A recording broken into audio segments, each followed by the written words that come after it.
Hello and welcome. We will be getting started soon for our current session. Welcome to the class of 2024. We're just going to wait for a few minutes for folks to log in and get started shortly.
Again, welcome to everyone, and I'm so glad to see you all here.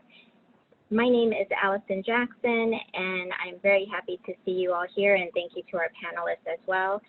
I am the Associate Director of Multicultural Affairs and International Student Support in the undergraduate student life for Columbia College and Columbia Engineering.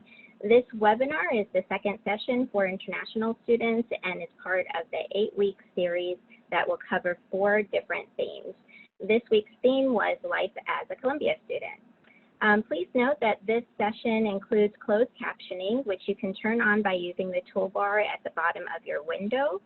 At this time, I'd like to welcome all of the panelists to introduce themselves, and we'll go ahead and start with our staff members and ISOP coordinator, and then we'll move on to our student panelists today.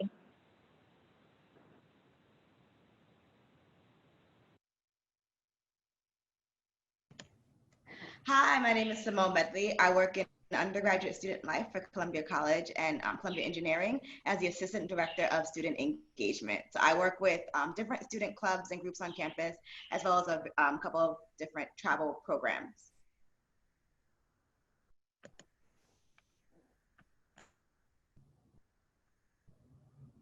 Hi everyone, my name is Benjamin Sango and my pronouns are EMS. I'm a rising junior in Columbia College studying chemistry and economics, and I'm from Accra, Ghana. Hello everyone, my name is Athena Pagan. I use the pronouns she, her, hers.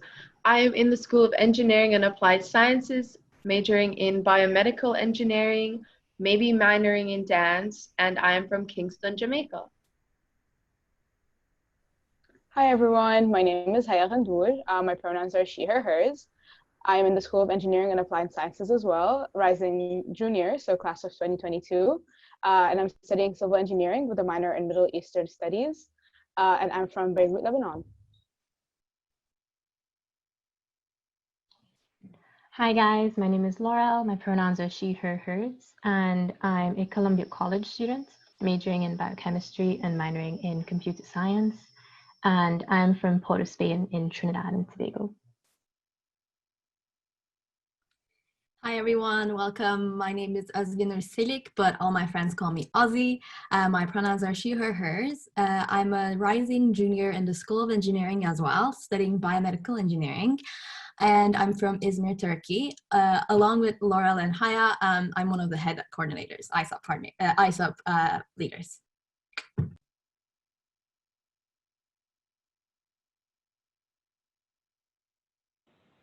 Thank you all so much for sharing. I'm very glad to see you here, and I know you all have a lot to share, so we'll go ahead and get started. So at this time, due to COVID-19 and the pandemic associated with it, university life has just been thrown into turmoil, and we'll definitely be experiencing something that none of us has really experienced before other than the spring. And so with that in mind, can you describe your typical day on campus last semester before the transition to online courses? And then additionally, how do you expect it to change based on your experience with online learning either in the spring or if you were taking a class this summer? I could go first. Hi again, I'm Athena. My typical day was basically planned out the night before because I had like a bunch of calendars and planners, and that's how I kept myself on schedule. So usually I'd wake up around 9:30 and get ready for class, which started at 10:10, and I would have classes throughout the day until around 6, and I would throw lunch in there somewhere. And then afterwards I would get dinner with my friends, and we would all be a part of the same extracurriculars. So we would walk to whichever club we had that day.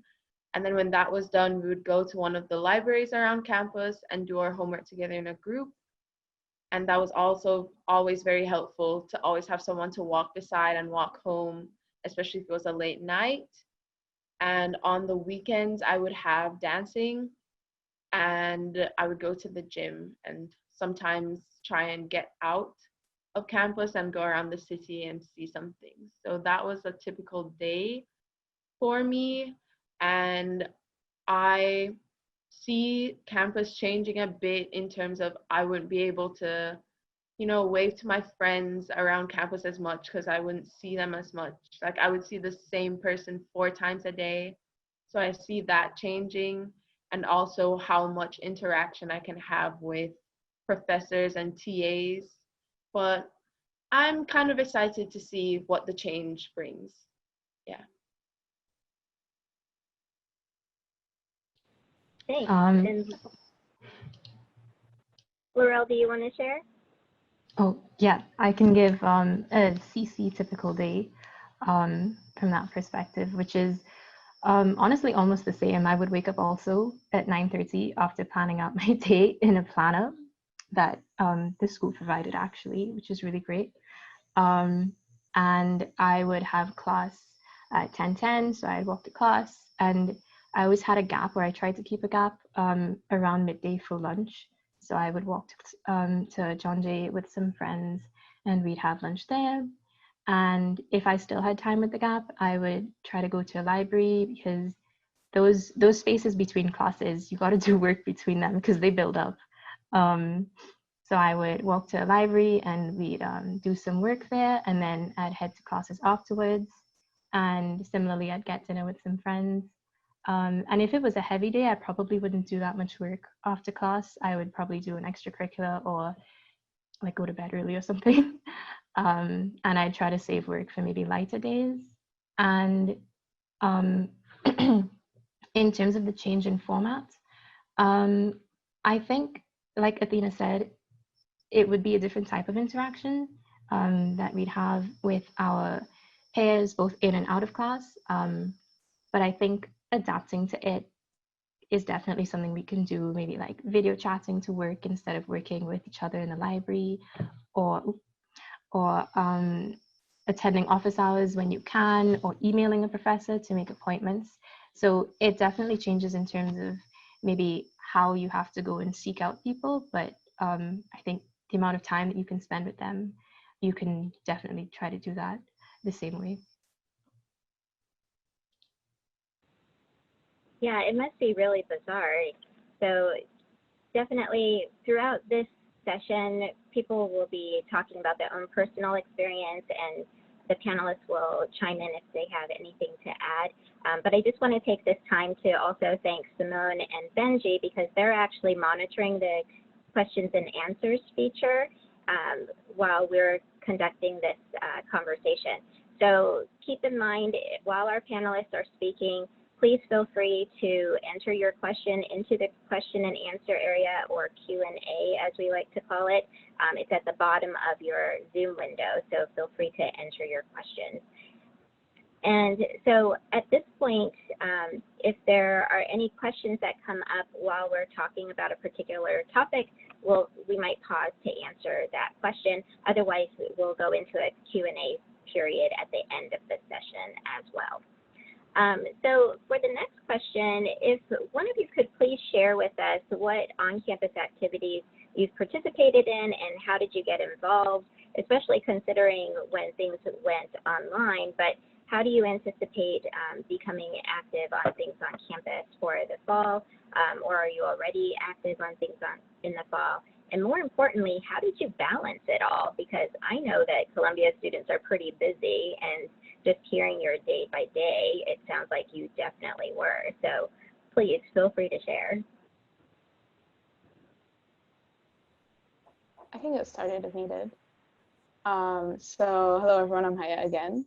So on campus, I've been involved with a bunch of different clubs, including Turath, which is the Arab Student Association, Columbia Mentoring Initiative, the Global Recruitment Committee, Students for Justice in Palestine, and the Columbia Daily Spectator. I also, last semester, had 2 jobs as well. So it definitely is a heavy load, especially since as your time continues at Columbia, you kind of rise through the ranks in different clubs, and you might have more responsibilities. But I think figuring out what I wanted to dedicate my time to and managing expectations for myself and the people I worked with was definitely helpful in navigating all these different spaces and what time and energy I had to dedicate to all of these things I was involved in. So it was, getting involved wasn't hard, really. There are so many clubs on Columbia's campus that serve different identities, might be different interests you have. So you really can branch out. So as an engineer, I really wanted, to have like a writing aspect or more of like a literature component to my like extracurriculars. So that's why I was a part of Columbia Daily Spectator in the opinion section. And that had like an application process that I had to go through and everything, versus, being involved with the Arab Student Association, which also had like an application to be on the board.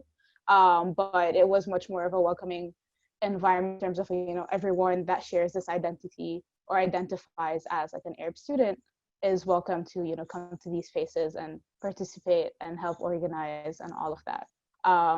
So it's fun. It's definitely demanding and takes some planning, but it's definitely doable. And almost everyone you'll meet on Columbia's campus either is involved with multiple clubs or has multiple jobs and manages it somehow. That's great. And I love that you were able to find some community through one of the clubs. For me, I'm Ozzy again. For me, during my first semester, I had joined the International Student Advisory Board, which is now guided by our lovely Allison. And yes, shout out to Allison. I've also been involved with ISOF last summer, the International Buddy Program, CUL Peer Leader, which is guided by Columbia Health, which is held during the orientations. New student orientation program.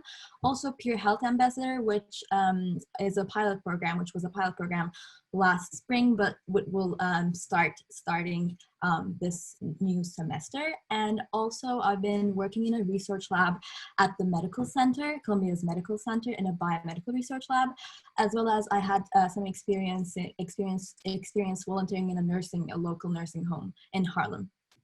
So in terms of balancing extracurricular activities, similar to what Haya said, I think you have to prioritize what you would like to get involved with, especially during your first semester or first year. It can be a lot. That's when I first came to Columbia. I was involved a lot with a lot of clubs in high school, so I thought it would be a similar experience, and there's like a huge variety of clubs and social services and like anything actually. So I thought I will enjoy and join many clubs, 5, 6, like just like high school. But as I joined them, I actually realized that that's really, really impossible to like join them and participate and be active in all of them. So then that's how like I realized I had to like prioritize some of them. So that's important. You can of course like join, participate, and go to some of the meetings. They most clubs will hold information sessions, which you can go and ask questions to the current students, current members to that club, and get information. But I think definitely what you would like, prioritizing what you would like to do is a thing. And accordingly like trusting yourself and just seeing what you're going to do during the first semester, I think is an important thing to think about. Not taking, like, it is totally okay not to be involved with everything in your first semester or even your first year. I know that we have all been like very successful, very top in our classes in high school, or like very active in high school, but Columbia is like an ocean. And it's totally okay to feel lost in your first semester, even with clubs and with involvements in extracurriculars. But I think the main thing is like trusting yourself and getting in your own pace, trusting yourself, not looking around to see what you're doing, what your friends are doing, but like to see what you want to do and exploring at your own pace. That's the thing. That's a great point. And it sounds like you kept a really full schedule, but I know in working with you myself, like one of the things I really appreciated, and I think is great advice to all incoming students, is that you really made it clear, like if you did need time, you knew sort of the boundaries of how you could use your time. And I appreciated it working with you, just knowing sort of what was happening so that we could just reorganize if we needed to, but you were always coming through with just making it very clear advance notice as what you are and aren't able to do. And as an administrator, I really appreciate that, and I think faculty also appreciate that as well. Does anyone else want to? Yeah, I can share some of my extracurriculars. So most of mine I got involved in for community engagement. So I was in International Buddy Program, Global Recruitment Committee, Global Ambassador Program, and the Caribbean Student Association, which were all really, really, really fun. I think I spent most of my time on the Caribbean Student Association because we planned this service trip every year, which is an amazing experience, but also when you're planning it and when you're participating in it, there's two very different things. So the workload was very unexpected for me. So balancing clubs and schoolwork became very relevant and very important for me, especially my sophomore year. And I would say the best thing would be prioritizing. So maybe setting deadlines and saying, okay, I've got this assignment due here, so I can't work on my club work yet, but carve out some specific time for it on the days that it's due or the days that you have meetings, and make sure that you do something that you're passionate about so that club work is not an extra burden on schoolwork. It should be something that you enjoy doing, that you can use as a break after classes, so that you can do great work in it, but you can also have fun doing the work. So I would think that's one of my really important pieces of advice. And like Ozzy said, you don't have to dive into everything straight away. You don't have to know your direction, but just like testing out things that you think you might enjoy, feeling things out here and there. Columbia is really great for that. You can try anything you want to. So that's my advice.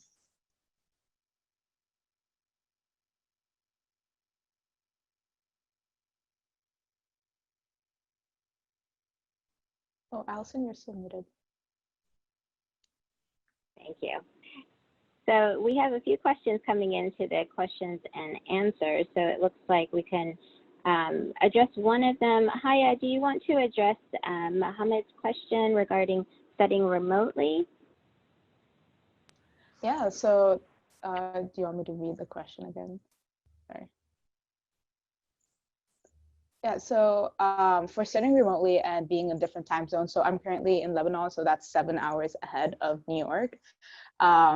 So something that Columbia definitely was made me very comfortable with during the spring semester was having the opportunity to attend classes asynchronously, which means you didn't have to attend lectures at the time that they were happening live in order to, count as like attending a lecture, or for it to count towards your completion of that class.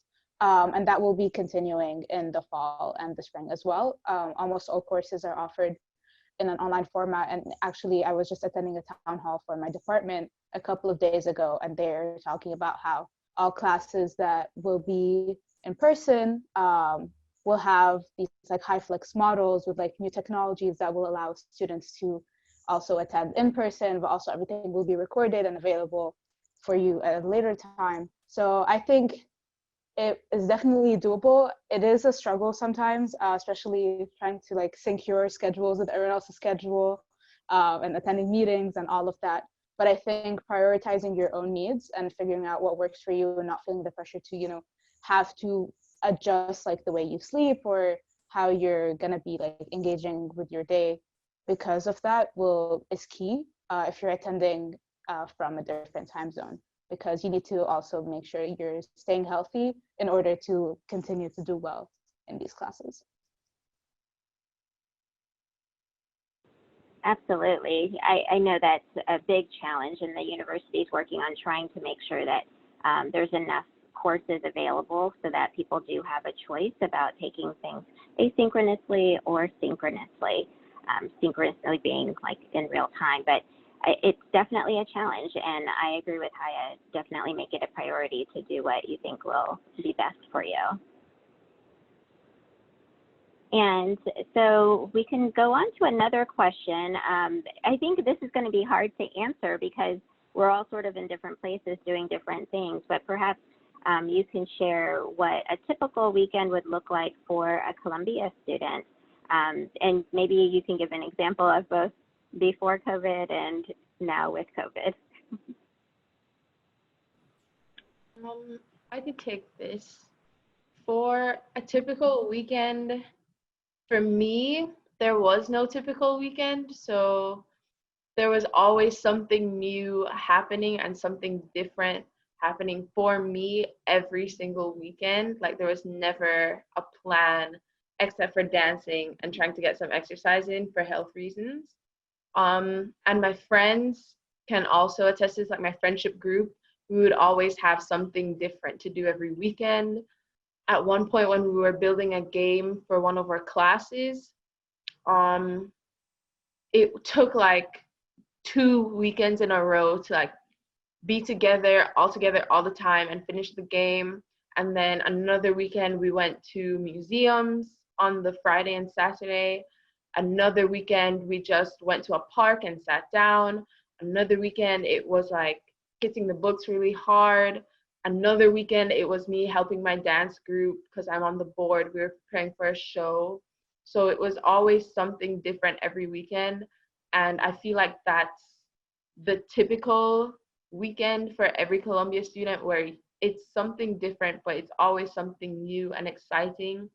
And there's also that weekend where you take to just be with yourself, maybe watch some Hulu or Netflix, get some food, bring it back up to your room and just be with yourself and like pamper yourself, make a self-care weekend out of it. So it's always a different kind of weekend. You could also have work. I try not to do anything on the weekends because I was so busy in the week. Other students had a light week and did work or internships on the weekend. So there's no cookie cutter mold that you have to fit as a Columbia student, especially with your weekends. Like that's your most flexible time to do what you want to do. I see a lot of nodding heads, so folks agree, it looks like. Does anyone want to add about what you're doing with your weekend once you were online strictly? Like, did that look different? Did you interact with folks online?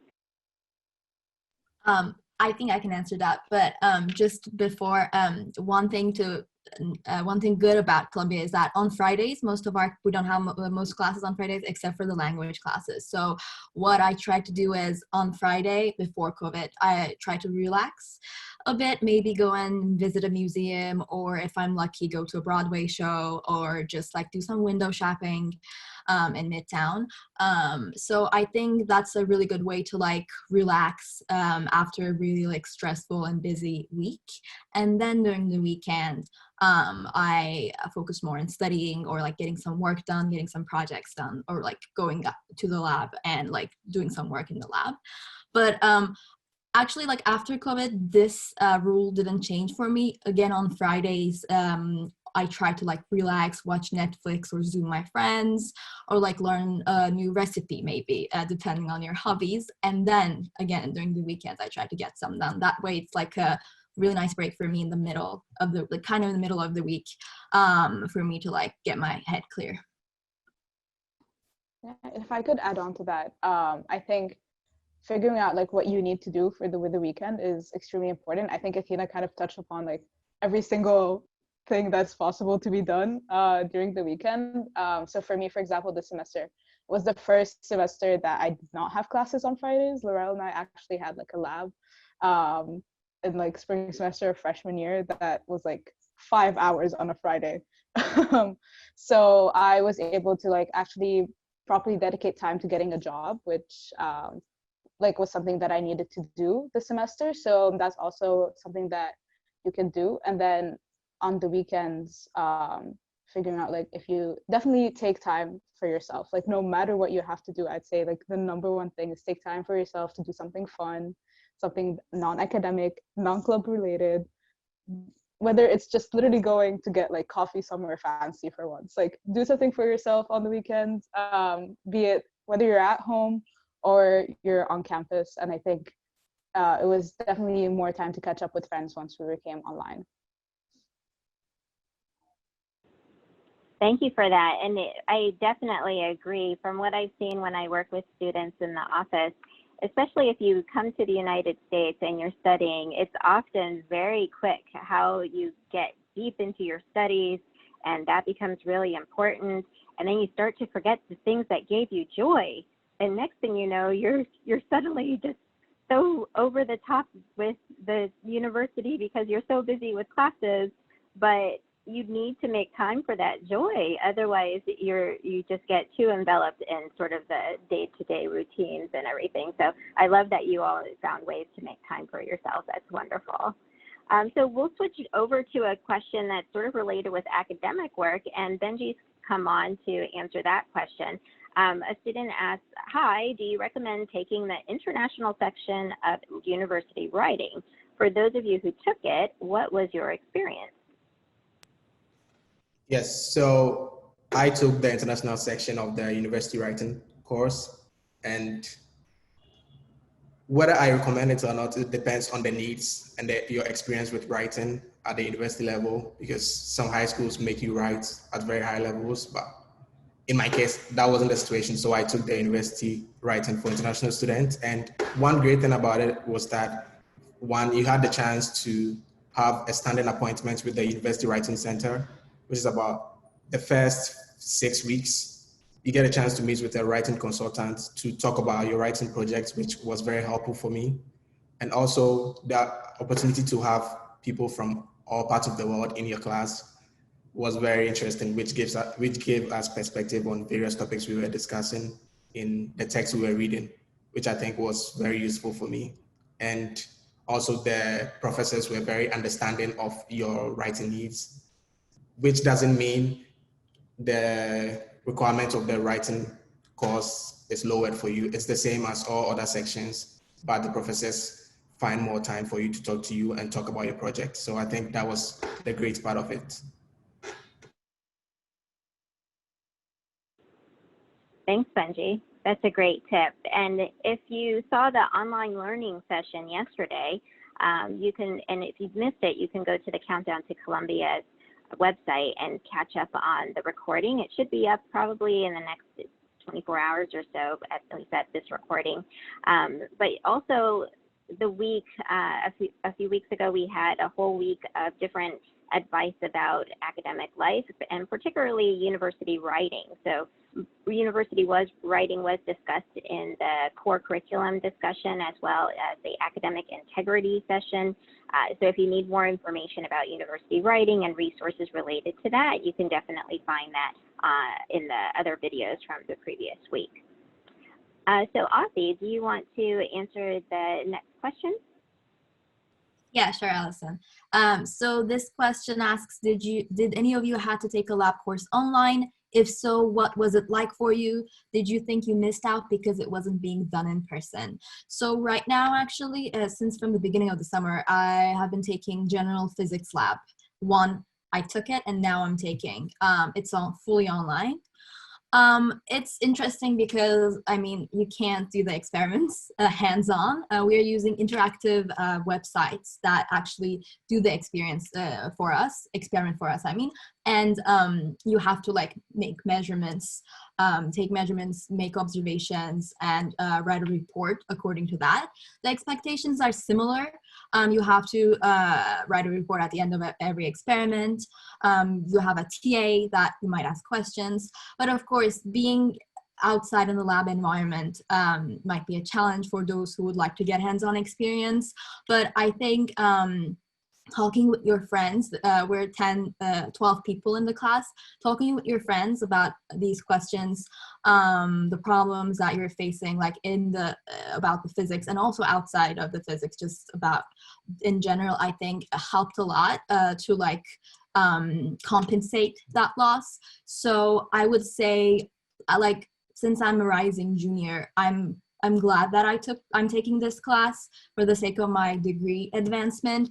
But as an incoming freshman, you might want to think about like not taking it if you would like not like to take it over online over a computer, because I have taken in-person lab classes as well, the general chemistry lab, and that's definitely more rewarding in a way that you actually observe everything and you work with a partner. But I think it depends on how much, again, which classes you would like to take and how much advancement you would like to make on your degree. Again, you have, I'm assuming you will have at least 2-3 years to take lab classes. So I think depends on your expectations. Thank you for sharing that, Ozzy. That's really valuable to hear. Another good question that came in, there's a question about employment and some others. We may not be able to get to all of the questions today, but you can certainly send your questions to isop@columbia.edu, and I'll repeat that later. We can also put it in the chat as well if we don't get to your question today. But let's move on to another question, and this one's just about resources. Someone asked about how they're able to get books and other things that they need while they're overseas, but maybe you either Athena or Haya, you can talk about how you did that both remotely and also in person. Yeah, I can get us started. So last semester that was a big concern for me because I was taking an architecture class, especially, which, you know, I had to leave all of my materials, everything, the studio space, all the machines that were available to us, that was not available to me back home when I moved because of COVID. And that class kind of shifted its perspective, kind of, and the final assignment was adjusted in order to accommodate for the fact that not everyone will have access to materials or, you know, laser cutting or 3D printing and all of those things. So it became like a creative project. I built my model with just A4 paper and some tape, and it still went well. You know, we were given access to different software, like the entire Adobe suite, so that we would be able to kind of tweak our models and Photoshop things and use Illustrator and all these different programs in order to, you know, actually portray what we wanted to portray with our models. And I think that was like a big learning curve for me at the end of the semester, because I had to we were given assistance to learn all the software, but while I was quarantining at home, I just learned Illustrator. at like 2 a.m. And I was just like, all right, let's do this.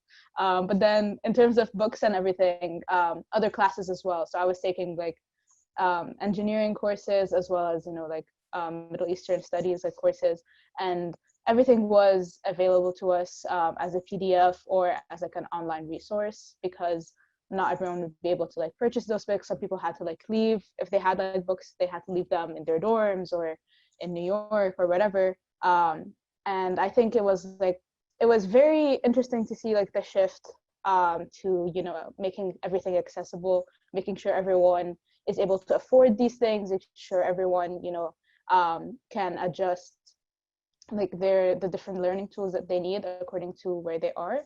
And I think that that's a focal point for faculty next semester as well in the upcoming year, because not everyone's going to be on campus and not everyone is going to be able to find these things everywhere.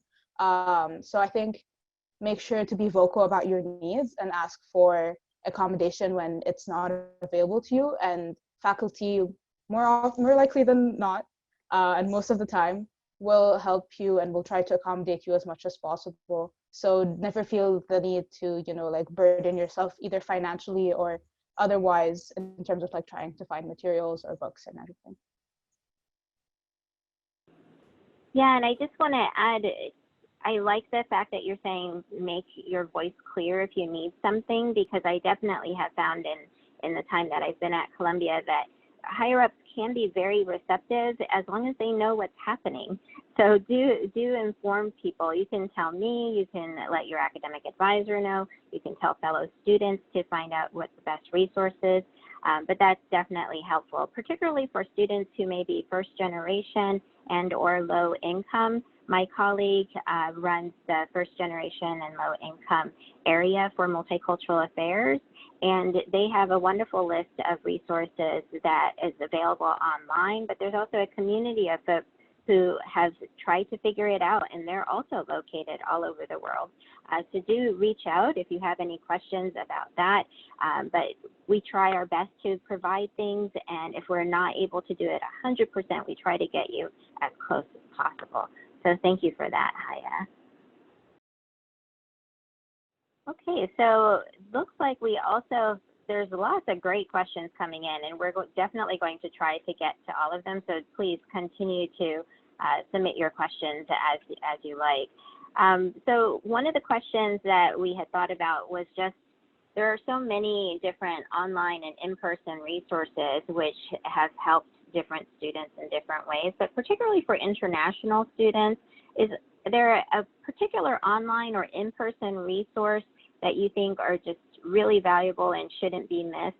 And definitely clarify if it's something that's available remotely or in person.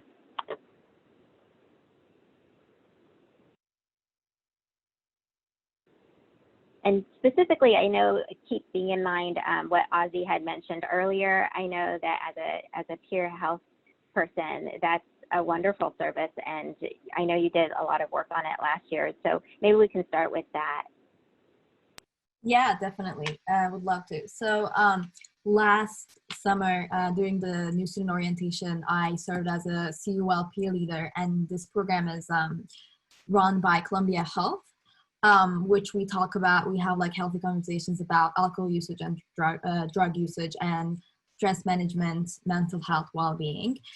So kind of going off from that, I think Columbia Health is a great resource for you to just go whenever you feel like you need help. This can be psychological or mental support from CPS, which stands for Counseling and Psychological Services, or Columbia has this service called the Alice Health Promotion, which you can ask, if you Google it, I think it comes up, you can ask anonymous questions about anything, about your diet, what to eat, or a problem that you're having in your personal life with a friend. And they answer these questions. It's anonymous, so it's confidential. And also, speaking of that, Columbia Health is 100% confidential, meaning that you share one thing, they're not going to share with anyone else. And apart from that,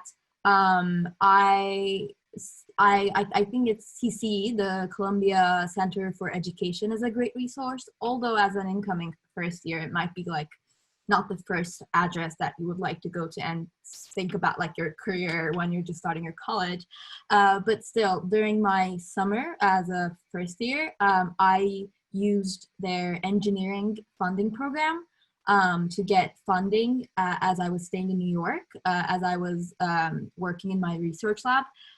They have, it's called the engineering funding program for students who are in the engineering school, but they also have a funding program for students who are in Columbia College. So definitely check that out, because when the time comes, of course, but it's important because it's open to everyone, international students who don't have a green card or a permanent residency, which can come handy because some programs, some funding programs are only for US citizens or green card holders. And another source that sometimes I go to is my research lab mentor and the principal investigator of the lab, the head of the lab, in other words. Although this is like a specific example, you can apply this to your situation as well. I think they're great sources for career advice. If you're thinking about different career paths like academia or working in the industry, I think they're great resources to ask and learn about the opportunities, because these academics are, these people are also international, some of them. So they understand where you're coming from. They might point to places where they used as international students once they were. And I think they're great places to start with.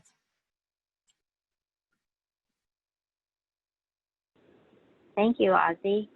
And let's talk briefly. I think we'll get to the employment question maybe after, because I have a feeling that might generate more questions.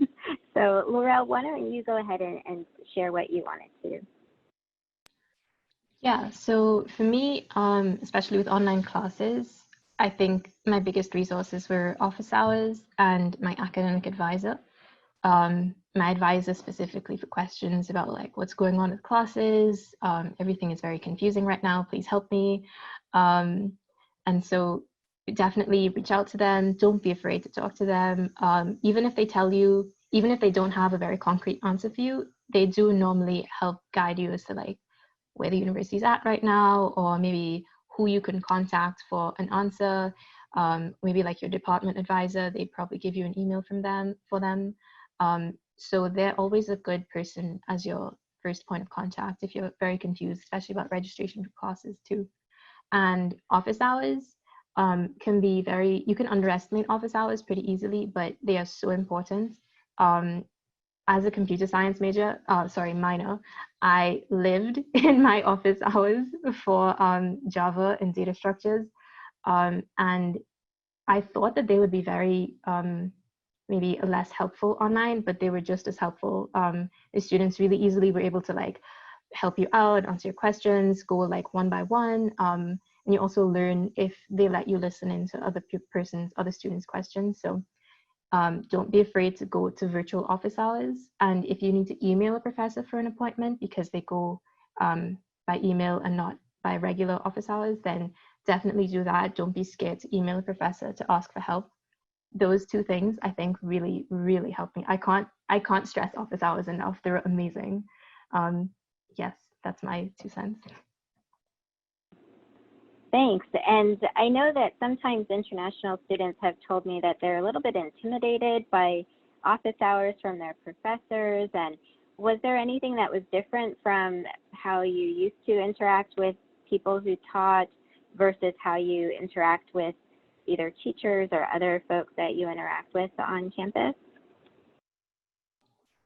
Yeah, so I think I was daunted at first, especially if office hours are directly with the professor and not with the TA.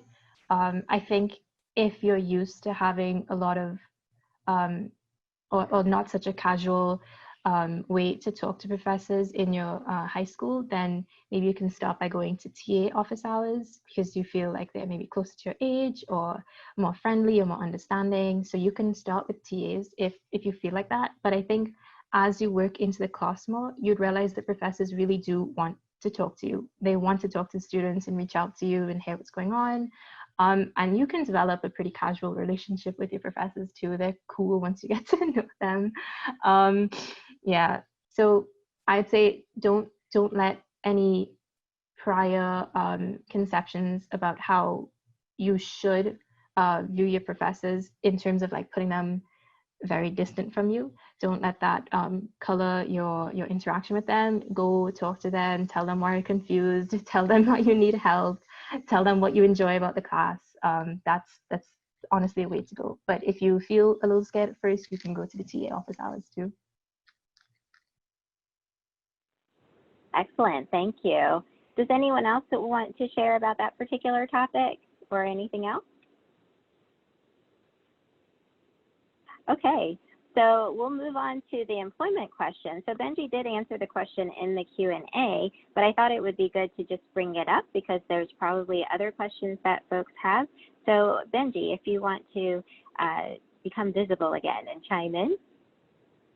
Yeah, so talking about on-campus jobs, I started working on campus since my freshman year in the fall.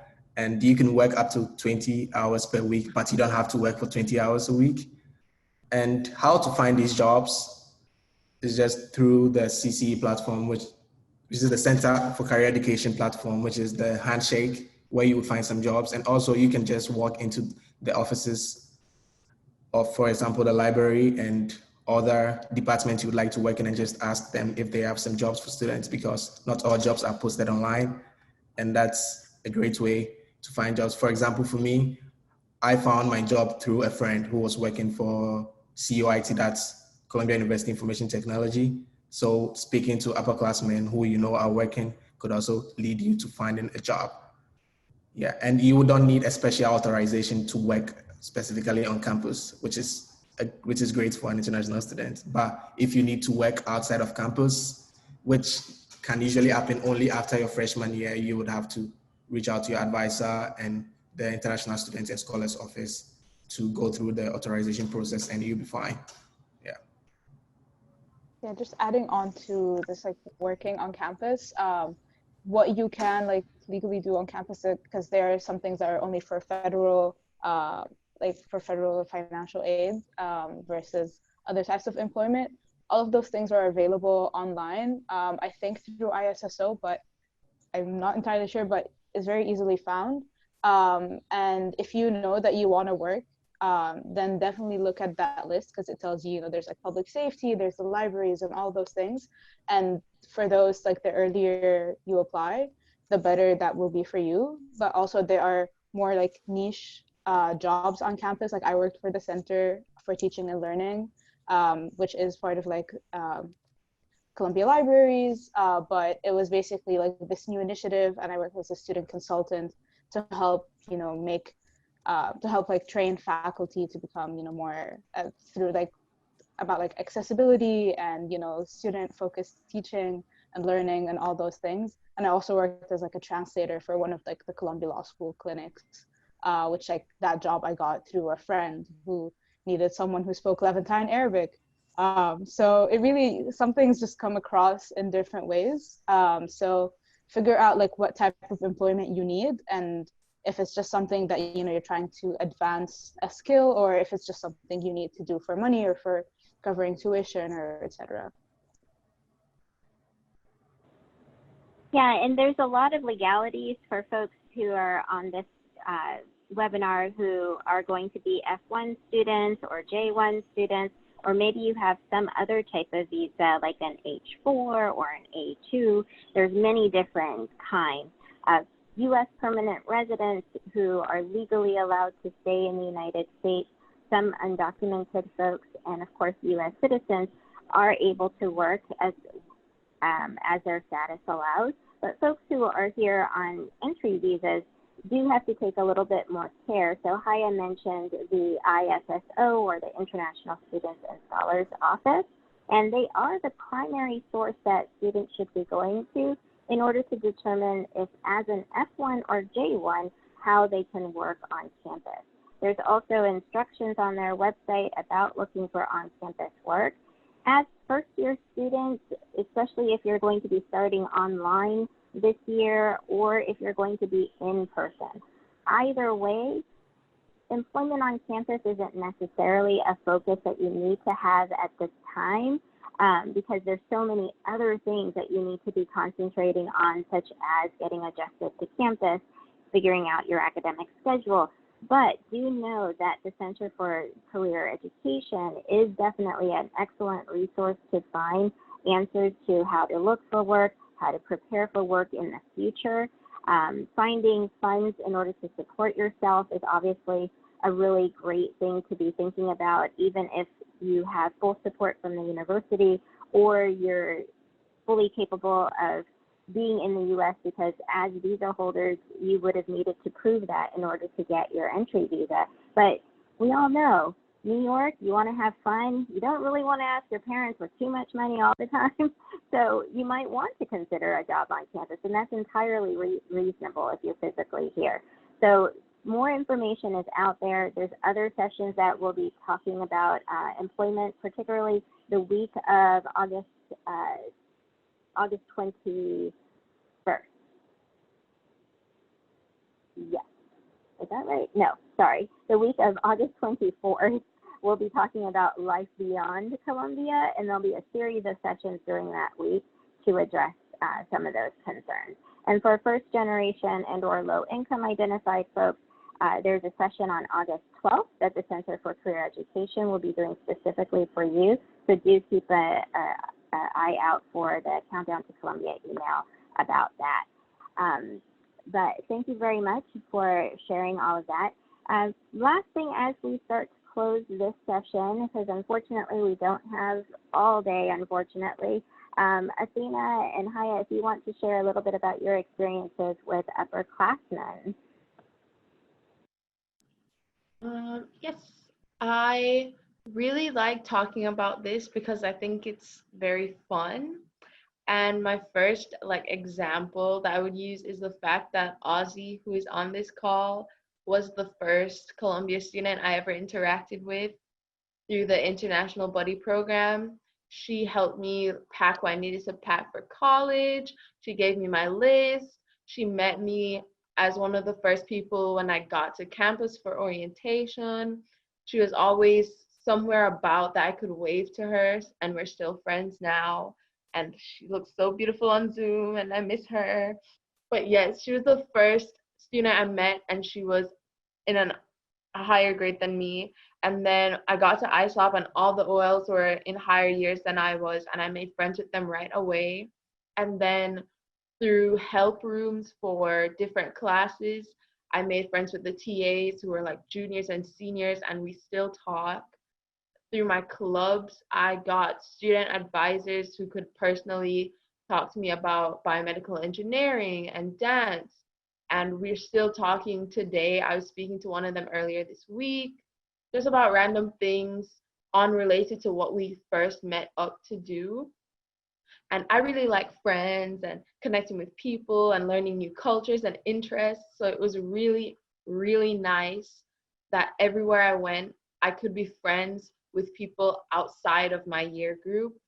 And I'm a rising sophomore, but I already know at least 15 people in the incoming freshman year because Columbia helped me connect with them.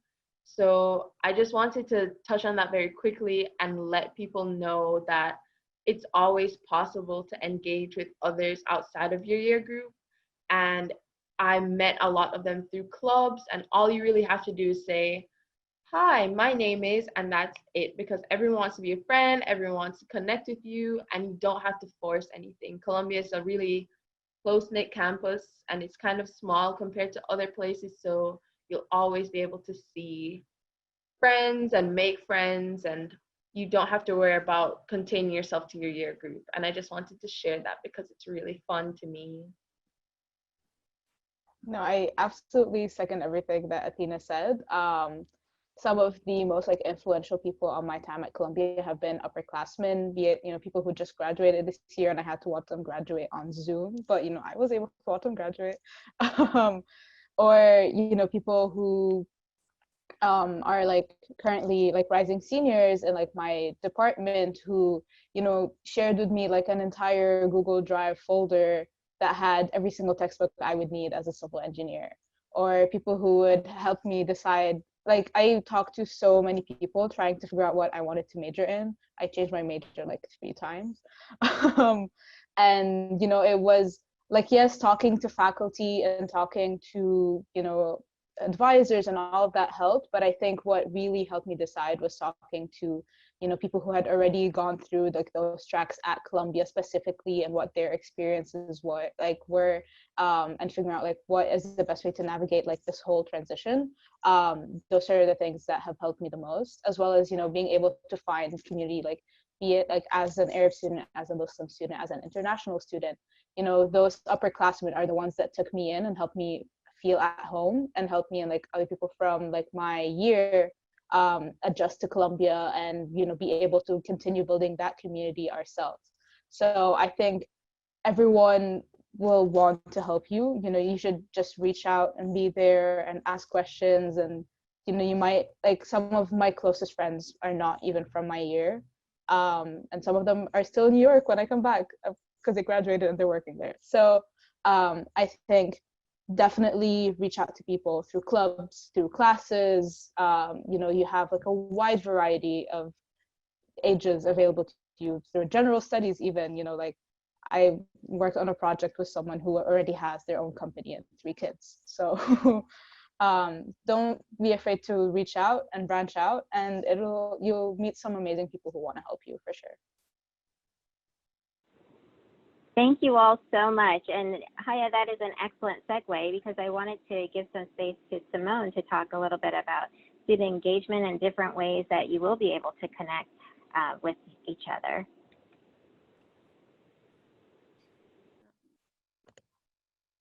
There you go. Hello. So in student engagement, we have about over 300 student groups that kind of span whatever your interest might be. And they are actually all student run and student governed. And many of those groups are going to be engaging online in different ways. As a Columbia student, you have access to a Zoom account. And so many student groups have used Zoom accounts for their group and are still facilitating things online. Even dancing, singing, almost any group you can think of. And so if you all look out in your emails, soon you should be getting some information about how to find out about those groups and learn about how they'll be engaging on campus. But there are lots of resources within our office. We have 9 different advisors who advise various student groups. And we have lots of different sort of ways that you can engage. And so I know Laurel was talking earlier about one of the projects that CSA does where they do a service project. And we actually have a grant program that student groups can apply for to be able to travel to cover things like plane fares and hotels and things like that. And so I would love to talk to any of you all more about it. If you're interested, feel free to shoot me an email. I'll put my email in the chat.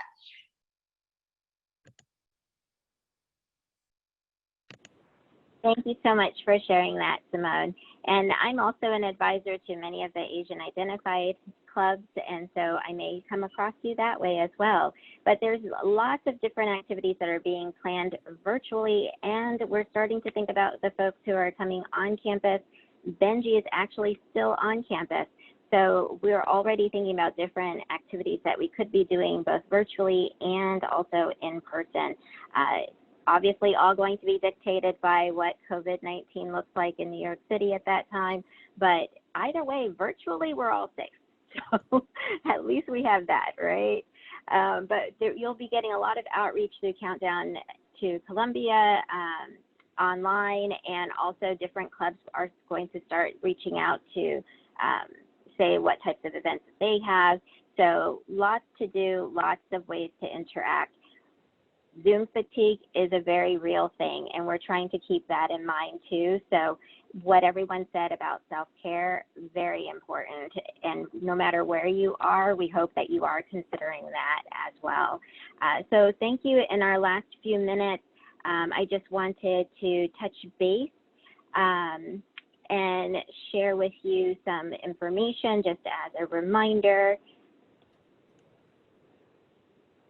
So for this session, we talked a little bit about life at Columbia, and certainly you are probably ready to be engaged as soon as possible. So we appreciate your attendance in this webinar. I do want to just point out we have a few dates already in mind, particularly the week of August 17th. We'll have a series of sessions specifically for international students almost each day of that week. So you can keep an eye there. We are going to have ISOP office hours. So international student leaders will be actually staffing office hours. And the first one is actually today from 2 to 4 p.m. Eastern time is what you're seeing on the screen. So definitely use something like World Meeting Planner or something like that to get your time zones correct. But these are opportunities for you to interact with an international student. And if you want to be connected individually, because the buddy program is definitely shifted for this summer, please email isop@Columbia so that we can go ahead and do that for you. These are the sessions that we're planning to have during that particular week, along with possibly a writing session as well. So we're trying to arrange for that. And then there'll be a series of sessions that will be available during the new student orientation as well. So definitely please stay in touch. We are happy to talk to you if you have any questions. That pretty much concludes our session today. If you need to get the Zoom link for the International Student Orientation Leader Office Hours, extremely long name, I will work on it. Please email isop@columbia.edu or isop@columbia.edu, and we'll be happy to go ahead and send you that link. The recording of this session will be available via the Countdown to Columbia website, likely in the early part of next week. Future sessions will also be available, as I mentioned before. So thank you all, particularly my very valued panelists and fellow colleagues. Thank you so much. I appreciate you all. So goodbye and have a wonderful day, and we look forward to working with you more. Take care, everyone. Bye. Bye. Bye.